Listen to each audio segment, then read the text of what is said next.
ಓಂ ಗುರುಭ್ಯೋ ನಮಃ. ಆತ್ಮೀಯರೆಲ್ಲರಿಗೂ ನಮಸ್ಕಾರ. ಆತ್ಮೀಯರೇ, ನಾವೀಗ 2025 ಜೂನ್ ತಿಂಗಳಲ್ಲಿ ಮಕರ ರಾಶಿಯವರಿಗೆ ಗ್ರಹಗಳ ಒಂದು ಚಲನೆ ಮತ್ತು ಬದಲಾವಣೆಯಿಂದ ಆ ಗ್ರಹಗಳಿಂದ ಆಗುವಂತಹ ಪರಿಣಾಮಗಳು ಈ ತಿಂಗಳ ಪೂರ್ತಿ ಯಾವ ರೀತಿ ಇರುತ್ತೆ, ನಿಮ್ಮ ಜೀವನದಲ್ಲಿ ಆಗುವಂತಹ ಯೋಗಗಳು, ಬಲಾಬಲಗಳು, ಆಗುವಂತಹ ಪ್ರತಿಕೂಲ ಮತ್ತು ಅನುಕೂಲವಾದಂತಹ ಒಂದು ವ್ಯವಸ್ಥೆಗಳು, ಗ್ರಹಗಳಿಂದ ಬರುವಂತಹ ಪ್ರತಿಫಲ ಹೇಗೆಲ್ಲ ಇರುತ್ತೆ, ಯಾವ ರೀತಿಯ ಗ್ರಹಗಳ ಒಂದು ಬದಲಾವಣೆಗಳನ್ನು ತರುತ್ತೆ, ಯಾವ ದಿನಾಂಕಗಳಲ್ಲಿ ತರುತ್ತೆ ಅನ್ನುವಂಥದ್ದನ್ನು ನಾವು ನೋಡೋಣ. ನೋಡಿ, ಸೂರ್ಯ 15ನೇ ತಾರೀಕುವರೆಗೂ ಕೂಡ ವೃಷಭ ರಾಶಿಯಲ್ಲಿ ಸಂಚಾರ ಮಾಡ್ತಾ ಇರ್ತಾನೆ. ತದನಂತರ ಮಿಥುನ ರಾಶಿ ಪ್ರವೇಶ ಮಾಡ್ತಾನೆ.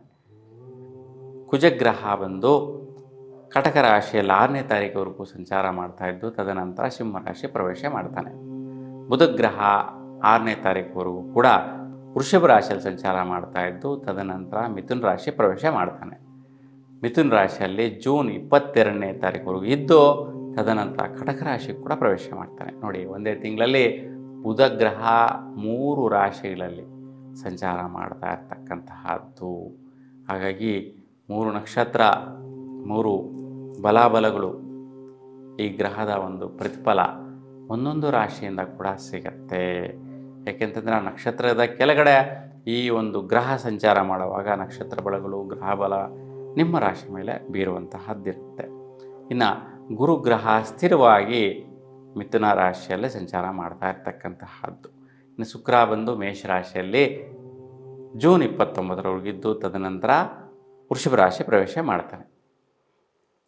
ಶನಿಗ್ರಹ ಬಂದು ಮೀನ ರಾಶಿಯಲ್ಲಿ ಸಂಚಾರ ಮಾಡ್ತಾ ಇರ್ತಕ್ಕಂತಹದ್ದು ಸ್ಥಿರವಾಗಿ.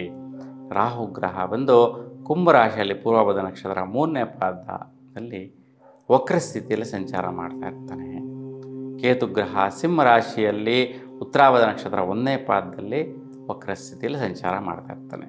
ನೋಡಿ, ಈ ರೀತಿಯ ಸ್ಥಿತಿಗಳಲ್ಲಿ ಆ ಗ್ರಹಗಳು ಸಂಚಾರ ಮಾಡುವಂತಹ ಒಂದು ಪ್ರತಿಫಲದಿಂದ ಭೂಮಿ ಸುತ್ತಲೂ ತಿರುಗ್ತಾ ಇರ್ತಕ್ಕಂಥ ಈ ಗ್ರಹಗಳಿಂದ, ಆ ಒಂದು ಸ್ಥಾನಗಳಿಂದ ಭೂಮಿ ಮೇಲೆ ನಿಮ್ಮ ರಾಶಿಯವರಿಗೆ ಏನೆಲ್ಲ ಆಗುವವುಗಳು, ಅನುಕೂಲಗಳು, ವ್ಯತ್ಯಯಗಳು, ವೈಪರೀತ್ಯಗಳು ಇರುತ್ತೆ ಈ ತಿಂಗಳಲ್ಲಿ ಅನ್ನುವಂತಹದ್ದನ್ನು ನಾವೀಗ ನೋಡೋಣ.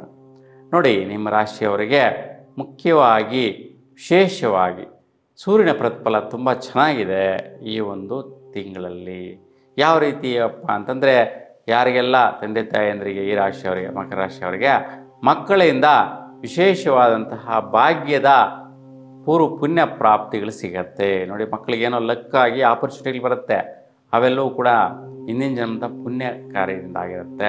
ಮತ್ತು ತಂದೆಯ ಸ್ಥಾನಕ್ಕೆ ವಿಶೇಷವಾದ ಬಲ ಬರುತ್ತೆ. ಮತ್ತು ಈ ಒಂದು ರಾಶಿಯಲ್ಲಿರ್ತಕ್ಕಂತಹ ವಿದ್ಯಾರ್ಥಿಗಳಿಗೆ ತುಂಬ ಶ್ರೇಷ್ಠವಾದಂತಹ ಒಂದು ಅವಕಾಶಗಳು, ಆಪರ್ಚುನಿಟಿಗಳು, ಸದಾವಕಾಶಗಳು ಸಿಗುವಂತಹದ್ದು ಕೂಡ ನೋಡುವಂತಹದ್ದಿರುತ್ತೆ. ಅದು 15ರವರೆಗೂ ಈ ಒಂದು ಸ್ಥಿತಿಯಲ್ಲಿ ನಡೆಯುತ್ತೆ. ಆ ನಂತರ ಒಂದು ಭಾಗ್ಯ ಪ್ರಯತ್ನಗಳಿಗೆ ಸ್ನೇಹಿತರ ಒಂದು ಒಡನಾಟ, ಸಹಕಾರ, ಸಪೋರ್ಟ್ ನೀಡುವಂತಹದ್ದು ಮಕರ ರಾಶಿಯವರಿಗೆ ಸಿಗುವಂತಹ ಬದಲಾವಣೆ ಚೆನ್ನಾಗಿರುತ್ತೆ.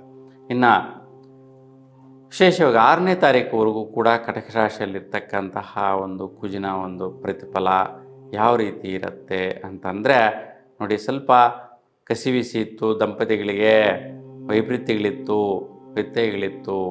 ಈಗ ಅಷ್ಟಮಕ್ಕೆ ಹೋಗ್ತಾ ಇರ್ತಕ್ಕಂಥ ಕುಜ ಸ್ವಲ್ಪ ಆರೋಗ್ಯದ ಕಡೆ ತುಂಬಾ ಗಮನ ಕೊಡಬೇಕು. 6ನೇ ತಾರೀಕಿನ ನಂತರ ಯಾರೆಲ್ಲ ಮಕರ ರಾಶಿಯವರಿದ್ದೀರಾ, ಆರೋಗ್ಯ ವಿಚಾರದಲ್ಲಿ ಒಂದು ಹೊಟ್ಟೆ ನೋವಿನ ಸಮಸ್ಯೆ ಆಗಿರ್ಬೋದು, ಗರ್ಭಕೋಶಕ್ಕೆ ಸಮಸ್ಯೆ ಆಗಿರ್ಬೋದು, ಡೈಜೆಷನ್ ರಿಲೇಟೆಡ್ ಆಗಿರ್ಬೋದು, ಗ್ಯಾಸ್ಟ್ರಿಕ್ ರಿಲೇಟೆಡ್ ಸಮಸ್ಯೆ ಆಗಿರ್ಬೋದು, ಅಸಿಡಿಟಿ ಉಂಟಾಗುವಂತಹದ್ದು, ಅಲ್ಸರ್ ರಿಲೇಟೆಡ್ ಸಮಸ್ಯೆಗಳು ಬರುವಂತಹದ್ದು, ಕ್ಯಾನ್ಸರ್ ರಿಲೇಟೆಡ್ ಸಮಸ್ಯೆಗಳು ಹಾಸ್ಪಿಟ್ಲಲ್ಲಿ ಟ್ರೀಟ್ಮೆಂಟಲ್ಲಿ ಹೇಳುವಂತಹದ್ದು, ಇವೆಲ್ಲ ಕೂಡ ಬರುವಂಥ ಸಾಧ್ಯತೆ ಇರುತ್ತೆ.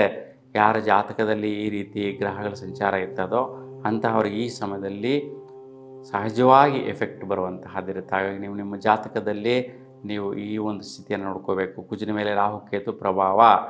ರಾಹು ಕೇತುಗಳು ಕುಂಭರಾಶಿಯಲ್ಲಿ ರಾಹು, ಸಿಂಹರಾಶಿಯಲ್ಲಿ ಕೇತು ಮತ್ತು ಕುಜ ಬಂದು ಸಿಂಹರಾಶಿಯಲ್ಲಿ. ಈ ಸ್ಥಿತಿಯಲ್ಲಿ ಇರ್ತಕ್ಕಂಥವ್ರಿಗೆ ಈ ಒಂದು ದಿನಗಳಲ್ಲಿ, ಈ ತಿಂಗಳಲ್ಲಿ ಆರೋಗ್ಯ ಸ್ಥಿತಿ ತುಂಬ ಹದಗೆಡುವಂತಹದ್ದಿರುತ್ತೆ. ಮತ್ತು ಮನೆ ಕಡೆ ಸ್ವಲ್ಪ ಸಮಸ್ಯೆಗಳು ಬರುವಂತಹದ್ದು, ಸುಸ್ಥಾನ, ಮನೆ ಕಡೆ ಅಡಚಣೆಗಳಾಗುವಂತಹದ್ದು, ಸೊ ಏನೇನೋ ತೊಂದರೆಗಳು ಎದುರಿಸುವಂತಹದ್ದು ಬರುತ್ತೆ. ಅವೆಲ್ಲ ಕೂಡ ತೊಂದರೆಗಳನ್ನು ನೋಡುವಂತಹದ್ದು ಬರುತ್ತೆ. ಕುಟುಂಬಸ್ಥರಲ್ಲಿ ಆಗುವಂತಹ ಅವಘಡಗಳು, ತೊಂದರೆಗಳು, ಅಡಚಣೆಗಳಿಂದ. ಮತ್ತು ಬರುವಂತಹ ಆದಾಯ ವಿಚಾರದಲ್ಲಿ ಕೂಡ ಸ್ವಲ್ಪ ಕಷ್ಟಗಳಿಂದ ಕೂಡಿರುತ್ತೆ. ನೀವು ಎಕ್ಸ್ಪೆಕ್ಟ್ ಮಾಡದ ರೀತಿಯಲ್ಲಿ ಆದಾಯಗಳನ್ನು ಈ ತಿಂಗಳಲ್ಲಿ ನೀವು ಊಹಿಸೋಕ್ಕಾಗೋದಿಲ್ಲ, ಪಡೆಯೋಕ್ಕಾಗೋದಿಲ್ಲ. ಕಷ್ಟದಿಂದ ಕೂಡಿರುತ್ತೆ, ವ್ಯವಹಾರಗಳಿಂದ ಕೂಡಿರುತ್ತೆ. ಸೊ ಸಂದಿಗ್ಧವಾದಂಥ ಪರಿಸ್ಥಿತಿಗಳಿಂದ, ಗಲಾಟೆಗಳಿಂದ ಕೂಡಿರ್ತಕ್ಕಂತಹ ಆದಾಯಗಳಾಗಿರುತ್ತೆ.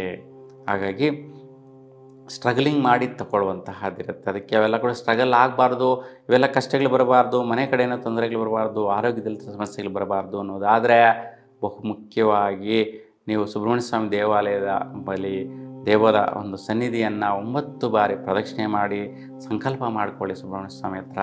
ಈ ಒಂದು ದೋಷಗಳೆಲ್ಲ ಬೇಡಪ್ಪ ನಮ್ಗೆ ಬರೋದು ಅನ್ನುವಂತಹದ್ದು 9 ದಿನಗಳ ಕಾಲ ಮಾಡಿದ್ರೆ ನಿಮಗೆ ಈ ಒಂದು ದೋಷ ಪರಿಹಾರ ಆಗುತ್ತೆ. ಅದು ಕೂಡ ರಾಹುಕಾಲದಲ್ಲಿ ಮಾಡಿದರೆ ತುಂಬ ಶ್ರೇಷ್ಠವಾಗಿರುತ್ತೆ.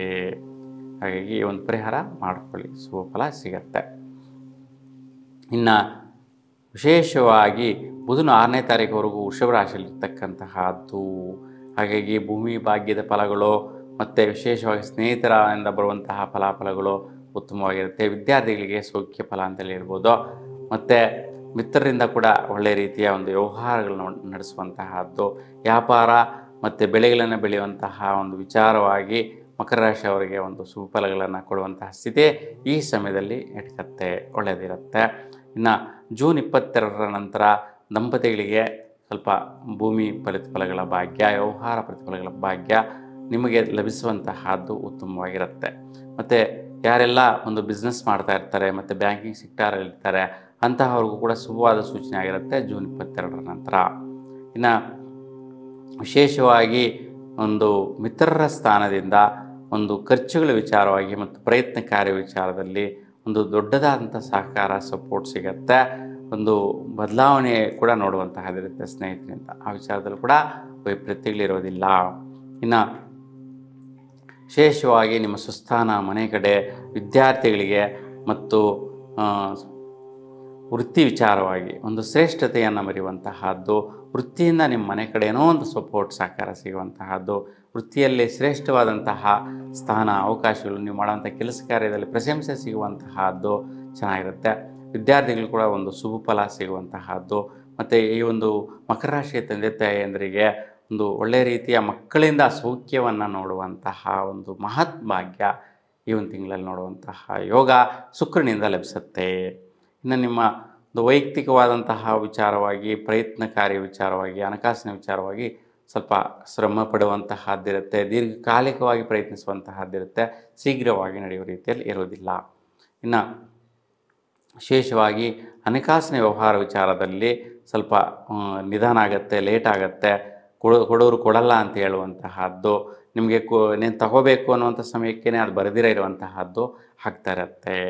ಹಾಗಾಗಿ ರಾಹು ಕಾಲದಲ್ಲಿ ಅಮ್ಮನವರ ದರ್ಶನ ಮಾಡಿ ಅಲ್ಲಿ ಕೆಂಪು ಹೂವಿನ ಅಷ್ಟೋತ್ರ ಮಾಡಿಸ್ಕೊಳ್ಳಿ, ಶುಭಫಲ ಸಿಗುತ್ತೆ.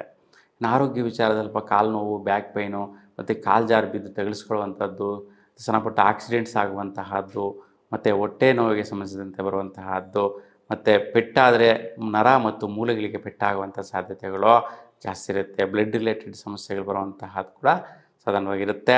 ಹಾಗಾಗಿ ಬಹುಮುಖ್ಯವಾಗಿ ನೀವು ಸೂರ್ಯ, ಕುಜ, ರಾಹು, ಕೇತು 4 ಗ್ರಹಗಳ ಪರಿಹಾರ ಮಾಡಿ ತುಂಬ ಶುಭವಾದಂಥ ಫಲವನ್ನು ಪಡಿತೀರಾ. ಒಟ್ಟಾರೆಯಾಗಿ ಎಲ್ಲರೂ ಕೂಡ ಇಷ್ಟದೇವರ ಅನುಗ್ರಹ ಸದಾಕಾಲ ಇರಲಿ ಅಂತ ಭಗವಂತ ಪ್ರಾರ್ಥಿಸ್ತಾ ಎಲ್ಲರೂ ಕೂಡ ಶುಭವಾಗಲಿ. ನಮಸ್ಕಾರ.